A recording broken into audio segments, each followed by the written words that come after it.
नमस्कार, म समुद्र पौडेल।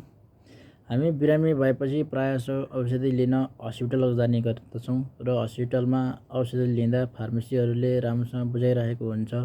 तर अधिकांश हस्पिटलमा बिरामीको अत्याधिक चापको कारणले गर्दा बुझिरहेका हुँदैनौँ। त्यसै सम्बन्धी मैले यस भिडियोमा प्रस्तुत गर्न गइरहेको छु।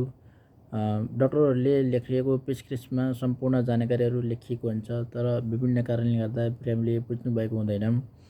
प्रत्येक औषधिमा आवश्यकता अनुसार खाने तरिकाहरू उल्लेख गरिएको हुन्छ। जस्तै त्यसमा ओडी लेखिएको हुन्छ। ओडी भनेको दिनमा एकपटक मात्र खानुहोस् भन्ने बुझिन्छ।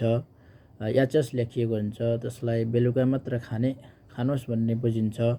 बिआरडी अथवा बिडी मात्र लेखिएको हुन्छ भने त्यसलाई दिनमा 2 पटक खानुहोस् भन्ने बुझिन्छ।